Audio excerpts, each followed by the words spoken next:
तो आज जिस चीज पर हम बात करने वाले हैं ना, वो एक ऐसा सवाल है जो जो शायद हम सबके मन में कभी ना कभी आता है। हाँ बिल्कुल। अगर ये दुनिया, ये जीवन वाकई एक सपने जैसा है, मतलब एक भ्रम है, तो फिर ये इतना असली क्यों लगता है? मतलब मैं अपने हाथ हिला सकती हूँ, मुझे भूख लगती है, दर्द महसूस होता है। हाँ। सपने में ऐसा तो नहीं होता। सही बात है। और यही सवाल हमें सीधे अद्वैत वेदांत की गहराइयों में ले जाता है, जहां वास्तविकता, पुनर्जन्म और माया के सिद्धांत पर बात होती है। और हमारे स्रोतों की जो सबसे दिलचस्प बात है वो ये है कि वो इसका कोई एक सीधा जवाब नहीं देते। हाँ, वो कहते हैं कि जवाब इस पर निर्भर करता है कि आप दुनिया को किस नजरिए से देख रहे हैं।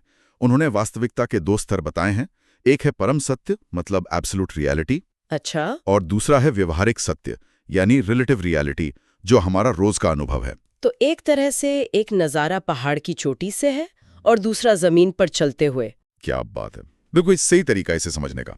तो आज की हमारी ये जो गहरी पड़ताल है, इसका मिशन यही है, वास्तविकता के इन 2 स्तरों के बीच के फर्क को समझना। और अगर सब कुछ सच में एक भ्रम या माया ही है, तो इससे बाहर निकलने का रास्ता क्या है? हाँ, क्योंकि यहीं पर आकर बात सबसे ज्यादा उलझ जाती है। और शायद सुलझ भी जाती है। चलिए देखते हैं। तो फिर सबसे बड़े सवाल से ही शुरू करते हैं। क्या पुनर्जन्म होता है? क्या हम मरने के बाद फिर से जन्म लेते हैं? स्रोत कहते हैं हाँ भी और ना भी। एक मिनट, ये क्या बात हुई, हाँ भी और ना भी? यहीं पर वो 2 स्तर, पारमार्थिक और व्यवहारिक, काम आते हैं। अगर आप परम सत्य के नजरिए से पूछें, मतलब उस पहाड़ की चोटी से, तो जवाब है नहीं, पुनर्जन्म नहीं होता। नहीं होता? लेकिन पुनर्जन्म का सिद्धांत तो भारतीय दर्शन की एक तरह से बुनियाद माना जाता है। परम सत्य के स्तर पर, हाँ। तर्क ये है कि अगर ब्रह्म, यानी वो परम चेतना ही एकमात्र सत्य है और उसके अलावा कुछ भी कभी अस्तित्व में आया ही नहीं, ओके। तो फिर जन्म किसका हुआ? और अगर कोई जन्मा ही नहीं, तो मरेगा कौन और फिर से जन्म कौन लेगा? अच्छा, मतलब इस दृष्टिकोण से जन्म, मृत्यु, कर्म, ये सब उस सपने का हिस्सा है, कुछ भी असल में हो नहीं रहा। बिल्कुल, जैसे सिनेमा के पर्दे पर एक पूरी फिल्म चल रही है, लोग पैदा हो रहे हैं, मर रहे हैं, लेकिन पर्दे पर तो असल में एक खरोच भी नहीं आती। वो बिल्कुल वैसा का वैसा ही रहता है। ये बात सैद्धांतिक रूप से तो समझ में आती है, पर फिर सवाल वही है कि हम जो अनुभव कर रहे हैं उसका क्या? मैं और आप बात कर रहे हैं, ये सब क्या है? ये तो पर्दे की फिल्म से ज्यादा असली लगता है। बिल्कुल, और इसीलिए दूसरा स्तर बनाया गया, व्यावहारिक सत्य। ये हमारी जमीनी हकीकत है। अब इस स्तर पर अगर आप पूछें कि क्या पुनर्जन्म होता है, तो जवाब है हाँ, बिल्कुल होता है। अच्छा। जब तक हम इस शरीर और मन के साथ अपनी पहचान जुड़े हुए हैं, मतलब जब तक अज्ञान है, तब तक कर्म का नियम हम पर पूरी तरह लागू होता है। तो हमारे अच्छे बुरे काम? हाँ, उनके नतीजे हमें मिलते हैं, और कई कर्मों के फल इतने गहरे होते हैं कि उन्हें भोगने के लिए एक जीवन काफी नहीं होता। इसीलिए ये जन्म मृत्यु का चक्र चलता रहता है। तो इसका मतलब ये हुआ कि जब तक हम सपने के अंदर हैं, तब तक सपने के नियम हम पर लागू होते हैं। सही कहा। सपने में अगर शेर आपके पीछे पड़ा है, तो आपको सच में डर लगेगा और आप भागेंगे, भले ही जागने के बाद पता चले कि कोई शेर था ही नहीं। बिल्कुल, कर्म और पुनर्जन्म उस सपने के नियम हैं। स्रोत ये भी बताते हैं कि आदि शंकराचार्य जैसे महान दार्शनिक, जिन्हें परम सत्य का ज्ञान था, वो भी व्यवहारिक स्तर पर पुनर्जन्म को मानते थे। ये बात मुझे थोड़ी चौंकाती है। ऐसा क्यों? हाँ, ये बहुत जरूरी सवाल है। उन्होंने इसे एक सोची समझी वजह से स्वीकारा। आप सोचिए, एक साधक जो भी अपनी यात्रा शुरू कर रहा है, अगर आप उसे सीधे कह दें कि कुछ भी सच नहीं है, तुम्हारा दुख भी सच नहीं है, तो क्या होगा? वो शायद निराश हो जाएगा। उसे लगेगा कि फिर कुछ भी करने का, एक अच्छा इंसान बनने का क्या फायदा? ठीक यही बात। उसे एक नैतिक और आध्यात्मिक ढांचे की जरूरत है। कर्म और पुनर्जन्म का सिद्धांत उसे ये ढांचा देता है। ये उसे बताता है कि तुम्हारे कर्मों का फल मिलेगा, इसलिए अच्छा जीवन जियो, भक्ति करो। ये एक सीढ़ी की तरह है। एक सीढ़ी? हाँ, जो साधक को छत तक पहुंचने में मदद करती है। छत पर पहुंचने के बाद सीढ़ी की जरूरत नहीं रहती, लेकिन जब तक आप जमीन पर हैं, तब तक सीढ़ी के बिना ऊपर नहीं चढ़ सकते। व्यवहारिक सत्य वही सीढ़ी है। वाह! तो ये एक तरह की सिखाने की तकनीक है।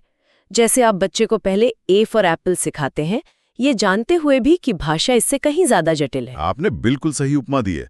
ज्ञान प्राप्ति के बाद उसे अनुभव होता है कि अरे, मैं तो कभी जन्मा ही नहीं था, तो मेरा पुनर्जन्म कैसे हो सकता था? तब उसे समझ आता है कि वो सीढ़ी भी उसी भ्रम का हिस्सा थी, जिसकी मदद से वो भ्रम से बाहर निकला। ये सीढ़ी वाली बात तो समझ में आती है, लेकिन अब मेरे दिमाग में एक और सवाल अटका है। पूछिए। अगर सब कुछ माया है, ये दुनिया, ये शरीर, ये पुनर्जन्म का चक्र, तो फिर जो गुरु हमें ज्ञान दे रहे हैं वो भी तो माया के संसार में ही हुए। हाँ, जो शास्त्र हम पढ़ रहे हैं वो भी माया की रचना है, और शिष्य खुद भी तो माया का ही हिस्सा हुआ। सही पकड़ रही हैं आप। ये तो ऐसा हुआ जैसे आप पानी से पानी को सुखाने की कोशिश कर रही हो। एक भ्रम दूसरे भ्रम को कैसे खत्म कर सकता है? अरे वाह, ये तो वो सवाल है जो सबके दिमाग में आता है। और मजे की बात यह है कि इसका जवाब भी उतना ही शानदार है। स्रोतों में इसके लिए एक बहुत ही प्रसिद्ध उपमा दी गई है। कांटे से ही कांटा निकलता है। कांटे से कांटा? हाँ, सोचिए, आपके पैर में एक कांटा चुभ गया है, दर्द हो रहा है। आप उसे निकालने के लिए क्या इस्तेमाल करेंगे? निकल जाता है तो आप क्या करते हैं? आप उस दूसरे कांटे को भी फेंक देते हैं, है ना? हाँ, दोनों को फेंक देते हैं। ओ, अब मैं समझी।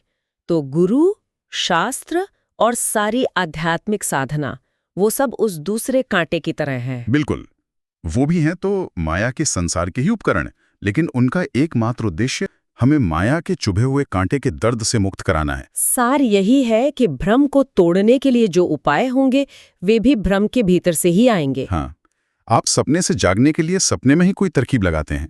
जैसे कभी-कभी सपने में आपको एहसास होता है कि कुछ गड़बड़ है और आप खुद को जोर से चिकोटी काटते हैं। हाँ हाँ, और फिर आंख खुल जाती है। वो चिकोटी काटना भी तो सपने का ही हिस्सा था। हाँ। लेकिन उसने आपको जगा दिया।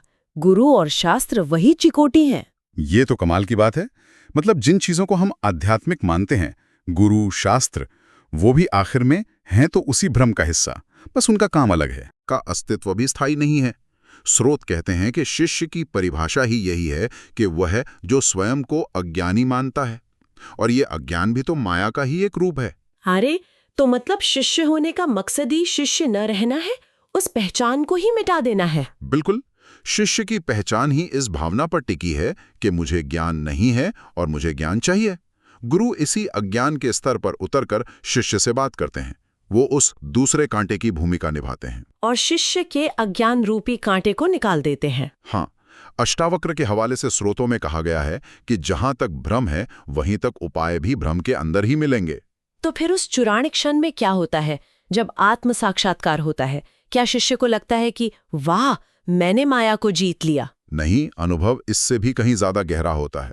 स्रोत कहते हैं कि ज्ञान होने के बाद यह अनुभव होता है कि न तो कोई माया थी और न ही उसका खंडन करने की कोई जरूरत थी। ये फिर से कहिए। मतलब कोई माया थी ही नहीं। हाँ, ये एहसास होता है कि मैं तो हमेशा से मुक्त ही था। ये जो बंधन में होने और फिर मुक्त होने की पूरी कहानी थी, ये भी उसी सपने का एक हिस्सा थी। जिस कांटे ने दूसरे कांटे को निकाला, उसे भी फेंक दिया गया। अब कोई कांटा नहीं है, कोई समस्या ही नहीं थी। एक पल की चुप्पी। मुझे 1 सेकंड लगेगा इस बात को हजम करने में। मतलब जो समस्या थी वो भी काल्पनिक थी और जो समाधान था वो भी काल्पनिक था। तो फिर पूरी आध्यात्मिक यात्रा का क्या मतलब हुआ? परम दृष्टिकोण से हाँ, दोनों काल्पनिक थे। लेकिन जब तक पैर में कांटा चुभ रहा था तब तक दर्द तो 100% असली लग रहा था, है ना? हाँ, दर्द तो असली था। और उसे निकालने के लिए दूसरे कांटे की जरूरत भी उतनी ही असली और जरूरी महसूस हो रही थी। इसीलिए व्यावहारिक स्तर पर गुरु और साधना का महत्व कम नहीं हो जाता। नहीं। वे उस दर्द को दूर करने के लिए अनिवार्य हैं जो हमें उस वक्त असली लग रहा है। इन सब का निचोड़ क्या है? आज की हमारी इस गहरी बातचीत से जो बात निकल कर आ रही है वो ये है कि हम एक ही समय में 2 अलग-अलग सच्चाइयों में जी रहे हैं। हाँ, एक व्यवहारिक सच्चाई है जहां हमारे काम, हमारे रिश्ते, हमारे नैतिक नियम मायने रखते हैं, जहां कर्म और पुनर्जन्म जैसी अवधारणाएं हमें एक बेहतर जीवन जीने के लिए सीढ़ी का काम करती हैं। और एक परम सच्चाई है जहां ये सब कुछ एक खेल या एक लीला मात्र है, जहां असली सत्य इन सभी अवधारणाओं से परे है।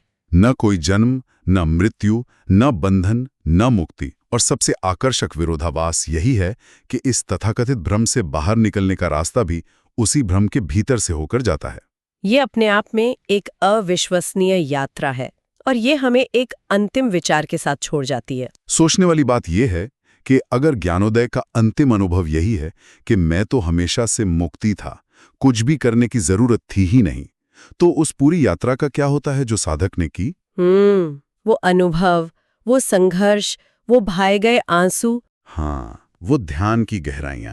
अगर अंत में पता चले कि जिस मंजिल पर आप पहुंचे हैं आप हमेशा से वहीं थे, तो उस रास्ते का क्या महत्व रह जाता है? क्या वो रास्ता भी उतना ही सच था जितने की मंजिल, या फिर वो भी एक खूबसूरत सपना था?